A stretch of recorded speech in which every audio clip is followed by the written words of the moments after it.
Yüreğime bir o düşmüş yanıyor.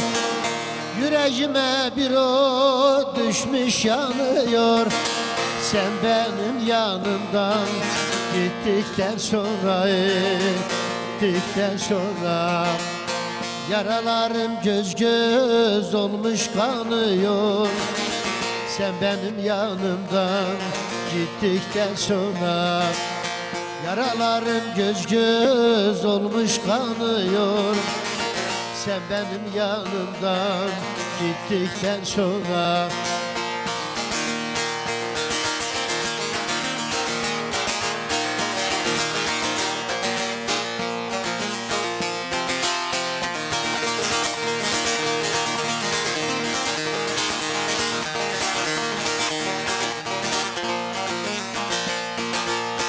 sen bir aslı beni kerem eyledin. Sen bir aslı beni kerem eyledin. Düşürdün dertlere verem eyledin, verem eyledin. Elimi başıma bir an eyledin. Sen benim yanımdan gittikten sonra dünyamı başıma zindan eyledin. Sen benim yanımdan gittikten sonra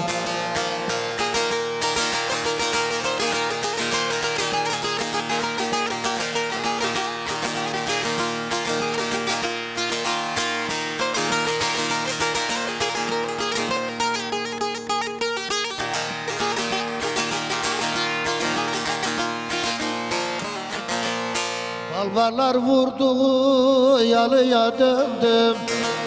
Dalgalar vurdu yalıya döndüm. Meyve var vermeyen çalıya döndüm, çalıya döndüm. Aklımı çıldırdım, deliye döndüm.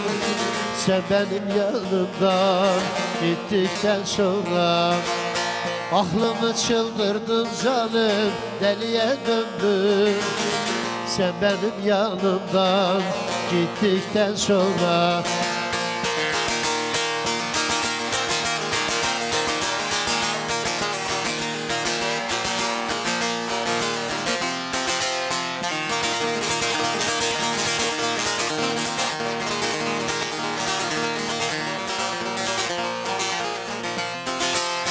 üstünde bu sevda tenime düştü.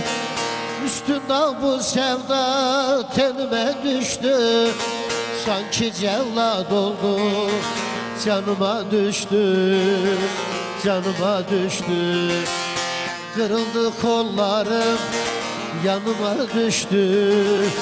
Sen benim yanımdan gittikten sonra kırıldı kollarım yanıma düştü. Sen benim yanımdayım gittikten sonra. Teşekkür ediyoruz Orhan Üstündağ. Eyvallah. Biraz sonra tabii Orhan Usta'yla atışma yapacağız.